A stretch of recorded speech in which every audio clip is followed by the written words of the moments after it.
Assalamualaikum warahmatullahi wabarakatuh. Selamat pagi anak-anak. Alhamdulillahirrabbilalamin. Pada kesempatan kali ini kita masih bisa melaksanakan pembelajaran meskipun dengan cara online dan tanpa bertatap muka. Semoga tidak mengurangi semangat belajar kalian ya. Dan semoga kita tetap dalam lindungan Allah Subhanahu wa ta'ala. Amin ya rabbal alamin. Baik, pada kesempatan kali ini Ibu akan memberikan materi mengenai sumber hukum dalam Islam. Namun sebelum kita mulai, alangkah baiknya kita membaca doa terlebih dahulu dengan membaca basmalah bersama. Bismillahirrahmanirrahim. Selanjutnya, jangan lupa siapkan alat tulis dan buku tulis kalian guna mencatat hal-hal penting yang nanti Ibu akan sampaikan, karena seperti biasa, di akhir materi nanti Ibu akan meminta kalian untuk mengirimkan resume materi pada pertemuan kali ini guna melihat kehadiran kalian. Langsung saja kita lihat peta konsep untuk materi sumber hukum dalam Islam. Seperti yang kita lihat, sumber hukum dalam Islam ini ada dua jenis, yakni muttafaq dan mukhtalaf. Untuk sumber hukum yang muttafaq, yakni sumber hukum yang sudah disepakati dan sudah tidak terjadi perselisihan lagi di kalangan jumhur ulama, yakni ada 4. Seperti yang kita lihat, ada Al-Quran, hadis, ijma, dan qiyas. Selanjutnya, untuk sumber hukum yang mukhtalaf, yakni sumber hukum yang masih diperdebatkan atau diperselisihkan di kalangan para jumhur ulama. Sumber hukum ini ada 7 macam, yakni yang pertama istihsan, yang kedua maslahah mursalah, yang ketiga istishab, yang keempat sad'u darai, yang kelima qaul ashabi, yang keenam urf, dan yang terakhir adalah sar'uman qoblana. Namun pada kesempatan kali ini kita hanya akan membahas pada sumber hukum yang muttafaq saja. Untuk yang mukhtalaf kita lanjutkan pada pertemuan selanjutnya. Sumber hukum Islam muttafaq yang pertama adalah Al-Quran. Secara bahasa, Al-Quran berasal dari kata qara'a yaqra'u Qur'anan, yang berarti bacaan. Sedangkan menurut istilah, Al-Quran adalah firman Allah Subhanahu wa ta'ala yang diwahyukan kepada Nabi Muhammad SAW melalui perantara malaikat Jibril yang diturunkan secara berangsur-angsur dan menjadi mukjizat Rasulullah. Al-Quran dijadikan sebagai sumber hukum atau diperselisihkan di kalangan para jumhur ulama.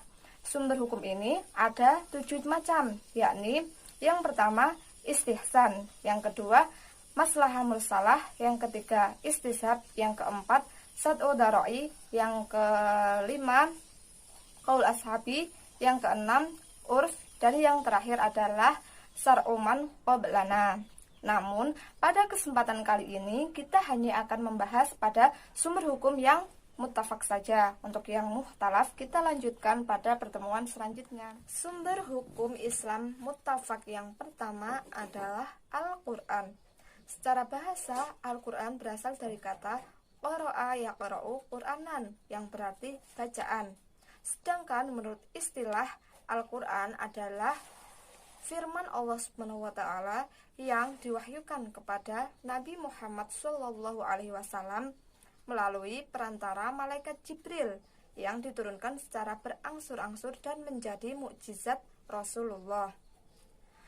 Al-Quran dijadikan sebagai sumber hukum terdapat dalam surah An-Nisa ayat 105. Bisa dibuka ya anak-anak Al-Qurannya, dan nanti supaya kalian bisa ikut membaca. A'udzu billahi minasyaitonir rajim. Bismillahirrahmanirrahim. Inna anzalna ilaikal kitaba bil haqqi litahkuma bainan nas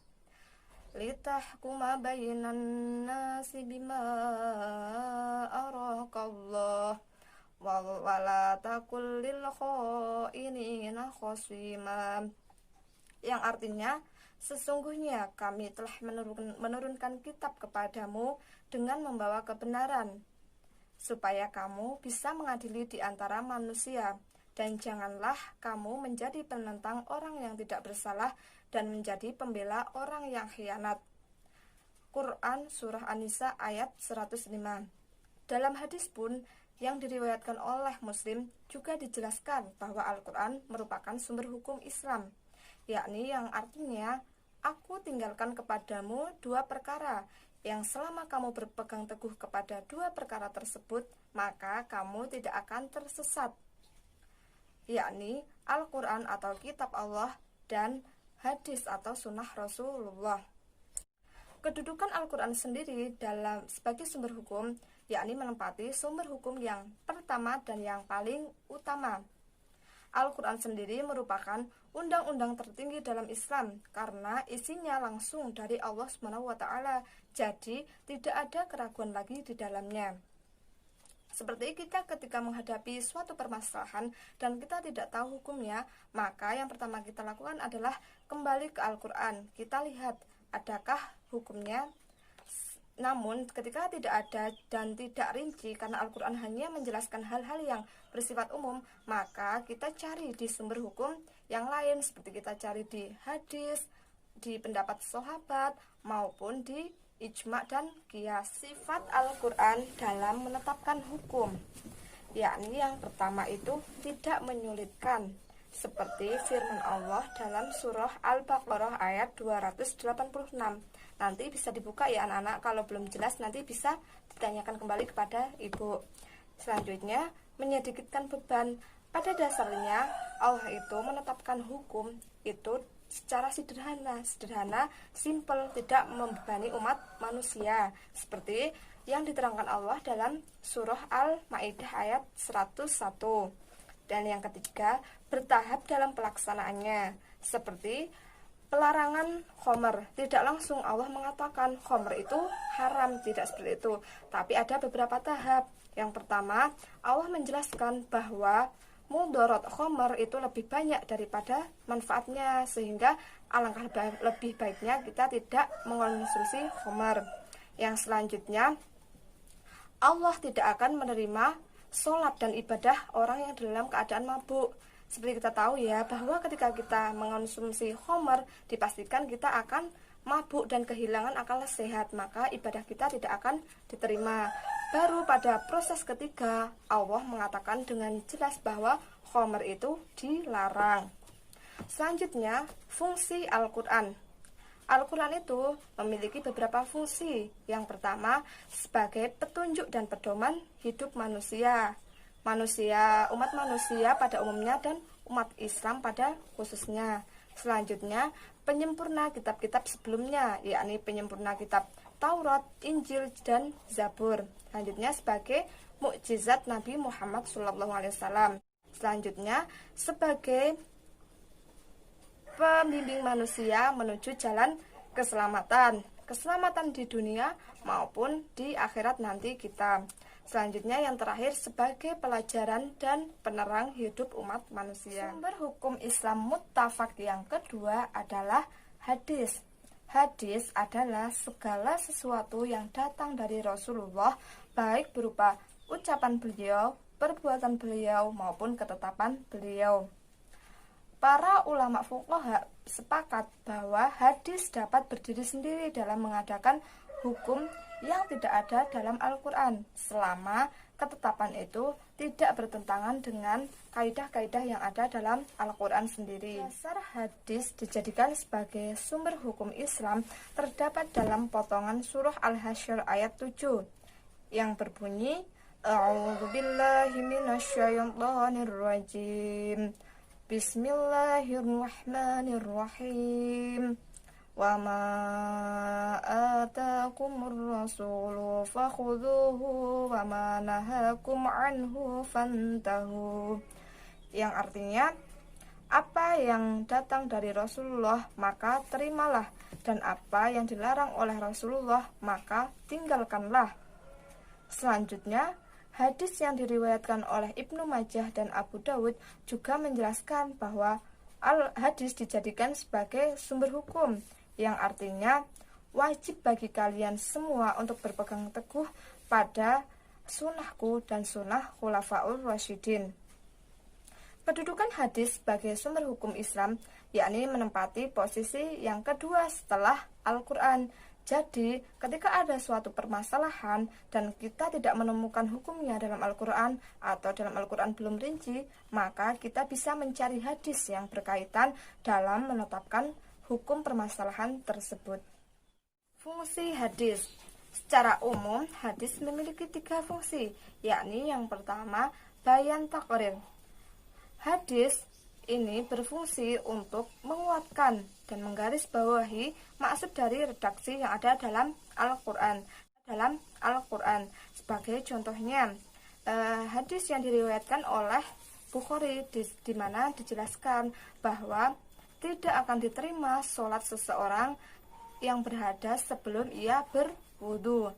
Di dalam Al-Quran itu hanya dijelaskan mengenai ketika kita hendak sholat, maka kita harus membasuh muka, membasuh kedua tangan sampai siku, mengusap kepala, dan juga membasuh kedua kaki. Ya, jadi yang dimaksud dari membasuh muka, membasuh kedua tangan, mengusap kepala, dan juga membasuh kedua kaki itu adalah berwudu. Selanjutnya, fungsi hadis yang kedua adalah sebagai bayan tafsir, yakni menjelaskan, memberi keterangan, menafsirkan redaksi dalam Al-Quran, memberikan keterangan secara rinci dari Al-Quran yang masih bersifat umum atau global, membatasi pengertian lahir teks, dan juga mengkhususkan ayat-ayat yang masih bersifat umum. Sebagai contoh dari memberi keterangan, yakni hadis yang diriwayatkan oleh Bukhari mengenai kapan malam Lailatul Qadar itu. Di hadis ini dijelaskan bahwa malam Lailatul Qadar itu berada pada malam ganjil di 10 hari terakhir pada bulan Ramadan. Ini memberikan keterangan dari surah Al-Qadar bahwa di sana hanya dijelaskan mengenai apa yang dimaksud dengan Lailatul Qadar dan keistimewaannya, belum dijelaskan mengenai waktunya. Selanjutnya, untuk fungsi hadis yang terakhir, yaitu sebagai bayan tasyri' atau menetapkan hukum baru yang belum ada atau belum dijelaskan dalam Al-Quran. Hal ini sebagai akibat dari adanya perluasan wilayah Islam yang dimana pemikiran-pemikiran pemeluknya pun juga berbeda, sehingga permasalahannya pun semakin banyak. Sumber hukum Islam muttafaq yang ketiga adalah ijma'.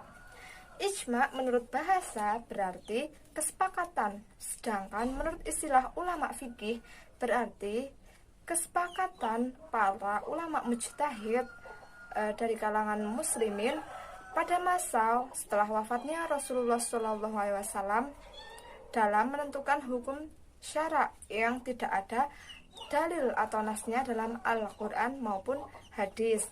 Jadi ijma' ini mulai dilakukan setelah wafatnya Rasulullah SAW. Karena apa? Pada masa beliau, ketika ada suatu permasalahan, maka langsung ditanyakan dan dikembalikan kepada Rasulullah dan tidak perlu melakukan ijma'. Selanjutnya, yang boleh melakukan ijma' adalah para ulama yang mujtahid. Jadi tidak sembarang ulama bisa melakukan ijma'. Syarat mujtahid sendiri sekurang-kurangnya ada 5, yakni menguasai bahasa Arab, selanjutnya menguasai dan memahami Al-Quran dengan baik dan benar, selanjutnya memahami dan menguasai hadis, selanjutnya mengetahui ijma' yang terdahulu atau ijma'nya para sahabat, dan yang terakhir itu mengetahui kondisi dan adat kebiasaan manusia. Ijma' dijadikan sebagai sumber hukum dalam Islam. Dasarnya terdapat dalam Al-Quran surah Ali Imran ayat 103. Nanti bisa dibaca sendiri ya anak-anak, bisa dibuka Al-Qurannya dan dipelajari lagi. Selanjutnya dalam hadis juga disebutkan Rasulullah SAW bersabda bahwa umatku tidak akan mungkin bersepakat dalam melakukan suatu kesalahan seperti itu. Ijma' sendiri secara umum ada 2, yakni ijma' al-bayani dan ijma' as-sukuti. Ijma' al-bayani yakni apabila para ulama mengeluarkan pendapatnya mereka yang baik melalui perkataan maupun tulisan dan menandakan kesepakatannya atau menandakan bahwa mereka setuju. Sedangkan ijma' as-sukuti adalah bila sebagian ulama mengeluarkan pendapatnya dan sebagian yang lain diam. Namun diamnya itu bukan karena takut atau malu, melainkan diamnya itu menandakan setuju dan kesepakatannya. Sumber hukum muttafaq yang keempat adalah qiyas. Qiyas secara bahasa berarti menyamakan, menganalogikan, mengukur, dan membandingkan. Sedangkan menurut ulama usul fikih, qiyas berarti menetapkan suatu kejadian atau perkara yang tidak ada dasar nasnya dengan sesuatu perkara atau kejadian yang sudah ada nasnya baik dalam Al-Quran maupun hadis berdasarkan kesamaan ilat antara keduanya. Dasar qiyas dijadikan sebagai sumber hukum terdapat dalam surah Al-Hasyr ayat 2 dan surah An-Nisa ayat 59. Nanti bisa dibuka sendiri ya anak-anak dalam Al-Quran dan bisa dibaca dan dipelajari lebih lanjut. Selanjutnya, kedudukan qiyas dalam sumber hukum, para jumhur ulama berpendapat bahwa qiyas boleh dijadikan sebagai sumber hukum untuk suatu perkara atau kejadian yang belum ada nasnya baik dalam Al-Quran maupun hadis dan juga pendapat para sahabat dan ijma. Jadi qiyas itu boleh ya asalkan tetap memenuhi rukun dari qiyas itu sendiri. Lalu apa saja rukunnya ya anak-anak? Rukunnya itu ada 4. Yang pertama, yakni asal atau pokok, yakni sesuatu yang sudah ada nasnya baik dalam Al-Quran maupun hadis. Contohnya, ketika kita mau menyamakan atau mengkiaskan antara ganja dengan khomer, karena yang sudah ada nasnya itu khomer, maka asalnya itu adalah khomer. Selanjutnya, far'u atau cabang, yakni sesuatu yang belum ada dalil nasnya dalam Al-Quran maupun hadis. Di sini berarti yang merupakan far'u atau cabang adalah ganja, karena ganja sendiri belum disebutkan dalam Al-Quran. Selanjutnya, hukum asal, yakni hukum syar'i mengenai suatu tersebut atau suatu masalah tersebut. Misalnya berarti di sini hukum dari khomer, karena yang sudah diketahui adalah khomer. Apa hukumnya? Yakni haram. Yang keempat adalah ilat, yakni sifat dasar dari hukum asal tersebut. Berarti di sini hukum asalnya ilatnya adalah si khomer itu haram, maka nanti kita kiaskan khomer itu haram karena apa? Karena misalnya memabukkan. Yang kedua, merusak kesehatan. Lah perlu kita ketahui, ganja itu memabukkan tidak, merusak kesehatan atau tidak. Seperti itu baru nanti kita bisa mengkiaskan antara ganja dengan khomer. Ganja dengan khomer. Baik, jadi sumber hukum Islam muttafaq itu ada 4 ya anak-anak. Yang pertama Al-Quran, selanjutnya hadis, ijma, dan qiyas.